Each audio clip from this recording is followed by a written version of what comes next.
ప్రస్తుతం మనతో పాటు మాజీ గవర్నర్ అలయబలై ప్రోగ్రాం వ్యవస్థాపక అధ్యక్షులు మనతో పాటు దత్తాత్రేయ వాళ్ళని సార్ ఈసారి అలయబలై కార్యక్రమాలు ఎలాంటి కార్యక్రమాలతో ముందుకెళ్తున్నారు, ఎవరెవరు అతిథులు రాబోతున్నారు?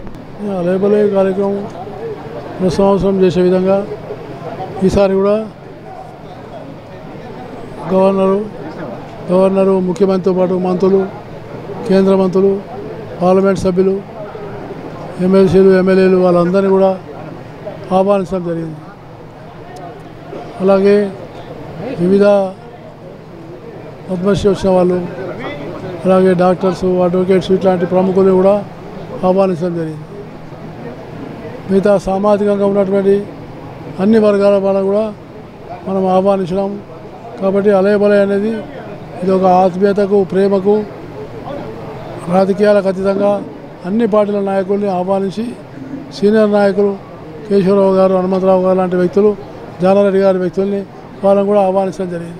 ఆపరేషన్ సింధూర్ నేపథ్యంలో ఈసారి ప్రత్యేకంగా ఆకర్షణ నిలబోతుందని చెప్తున్నారు. ఎటువంటి ఆకర్షణ?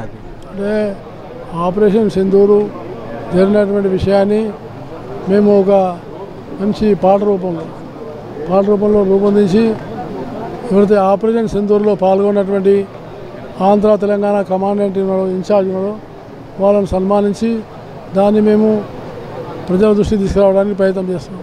ఇది దత్తాత్రేయ గారు చెప్తున్నారు. ఎవరైనా సరే అలయబలై ప్రోగ్రాం వచ్చేటప్పుడు అన్ని రాజకీయాలు మర్చిపోయి ఎక్కువనోరు అలయబలై చేసుకొని కలిసి భోజనం చేసి వెళ్ళిపోయేటట్టుగా ఒక ఆత్మీయ సమ్మేళనం అని చెప్పేసి దత్తాత్రేయ చెప్తున్న సందర్భం.